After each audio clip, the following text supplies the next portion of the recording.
Hello everyone, Dalton and I have finished the third Let's Play on this channel, which means it's time for another video review. This time we're going to be taking a look at Diablo II and its expansion pack, Lord of Destruction. As you may remember, I put together a video review of the first Diablo after having finished that Let's Play. I will provide a link in the description below for those who have not had a chance to check out that review. Seeing as how I have already reviewed the first Diablo, I feel no point in going in depth on the gameplay of this game, as it is largely similar to that game. If you want to know how this one plays, check out my review of the first one. For the most part, I'm going to be taking a look at the differences and changes and improvements that this game makes to make this a much better game than Diablo 1 was. Not only is Diablo 2 a significantly longer game than the first Diablo was, but it is a much better game in pretty much every single way that a game can be better. This is how you do a sequel right, people. Take notes. First and foremost, Diablo 2 does away with all of the little annoyances that came with Diablo 1 that makes it kind of a frustrating play nowadays. In later levels of Diablo 1, you probably remember that I complained a lot about how enemies would run halfway across the map from you. That is gone from this game. Enemies will run from you for short distances, but they will stop and turn around and fight. Another one of Diablo's major downfalls is that it didn't really save your progress all that well. The game was hard enough that you would have to play through levels over and over again to level up. Every single time you would go to start a new game to fight like level 10 again so you could level up and be prepared for level 11. As an example, you would have to fight through the first 9 levels of the dungeon, and frequently you would not get any experience at all from most of that, because at past a certain point you stop gaining experience from early levels of the game. That too is gone. Every single time you start a new game in Diablo 2, all the enemies that you fought the first time around will be alive again, but this has a system of checkpoints called waypoints that when you reach them, it allows you to instantly teleport to that area of the game, so that you're not losing any more than one small area of progress at any given time when you save your game and go back to play it again. You might have to play through one area that you've already played through again, but that's a minor inconvenience, especially by comparison to what you would have had to do in Diablo 1. It's a huge improvement and is very welcome. Diablo 2 offers a lot more than just fixing the inconveniences that the first game suffered from. The size of parties has been increased. You can now have 8 people in your party. There is no level restriction if you don't want it to be there. There is a level restriction if you do want it to be there. There's a new mode called Hardcore where you create a character, and if you die, it is game over. You cannot continue with that character. It makes it a lot more challenging and can be very fun, but I would only recommend it for veteran players. Furthermore, Diablo 2 offers up 5 classes in the original game, those being the Barbarian, who specializes in hand-to-hand combat, the Amazon, a female character that uses bows, the Sorceress, another female character that uses magic, the Necromancer, who specializes in summoning creatures from the dead, and the Paladin, who's a holy warrior who uses auras to buff the party's abilities and talents. The expansion pack adds 2 more characters. The Druid is a character that is capable of turning into a werewolf or a werebear, as well as summoning a variety of creatures to fight by his side. And the Assassin, a third female character who relies on martial arts and traps to dispatch of her enemies. Each character has 3 skill sets that they can specialize in, resulting in a bare minimum of 21 types of characters that you can play as in this game. The direct result of this is that it has tons of replay value. Much like the first game, this has 3 difficulty levels: Normal, Nightmare, and Inferno.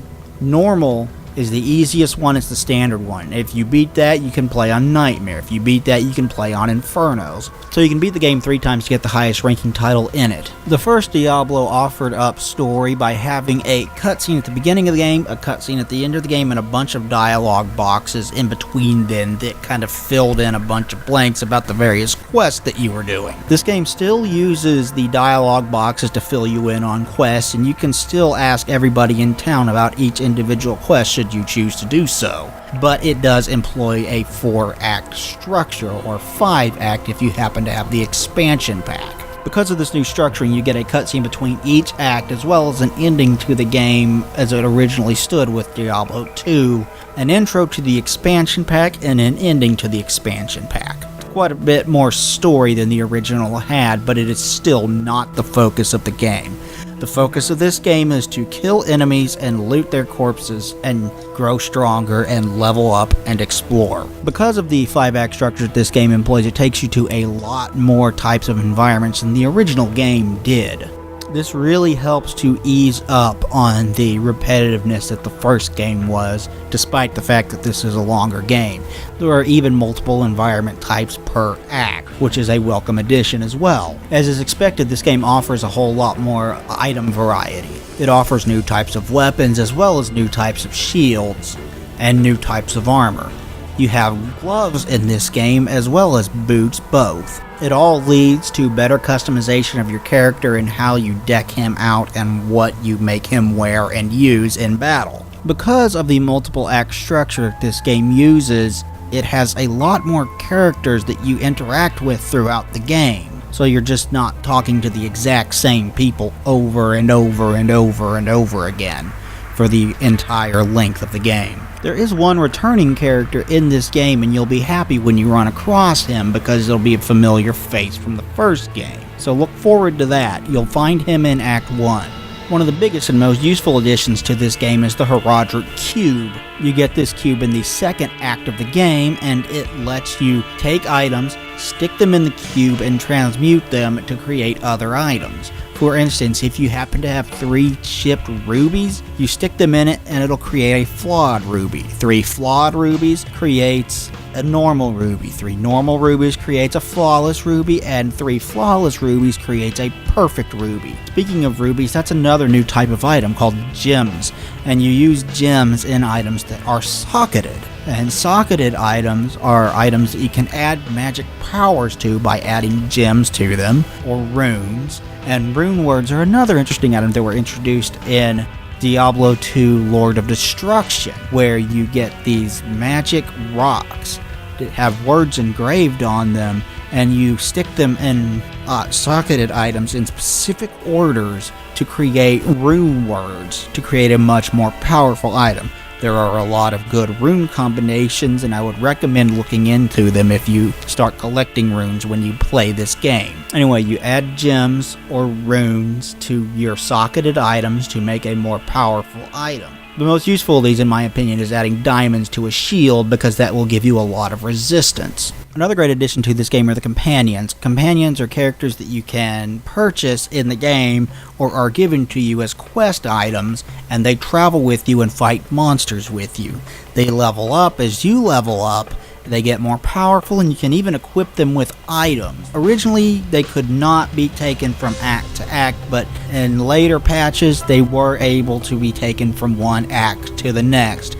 So you can literally keep a companion from Act 1 all the way till you beat the game in Act 5, and he or she will become a lot more powerful alongside you as you play throughout the game. It's a great help in fighting monsters, and it's a very, very cool addition to this game. Graphically, this game looks much better than the original Diablo. There's a much higher level of on-screen detail, a lot more on-screen colors, and the animations are much better and smoother than the original game were. There's a lot more voice acting in this game than there was in the first Diablo, as there are a lot more characters to be voice acted.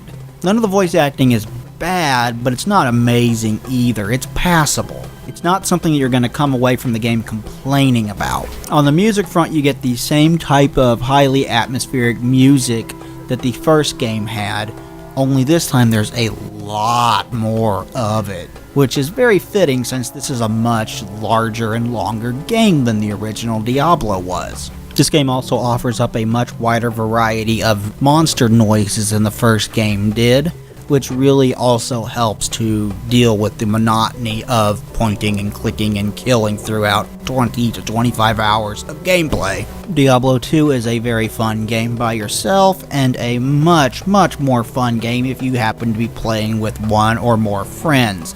This is a great multiplayer game with a lot of replay value. If I have any complaints about it, it's that it can get kind of monotonous given the nature of the game. That is kind of inevitable though.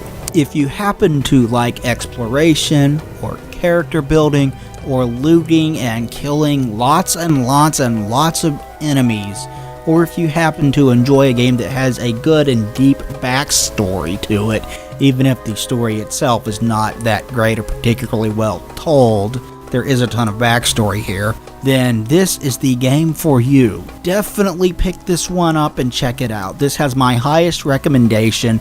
This is one of my all-time favorite video games. If I was to make a top 10, this would definitely be in it. That's how good this game is. Pick this one up. It is awesome.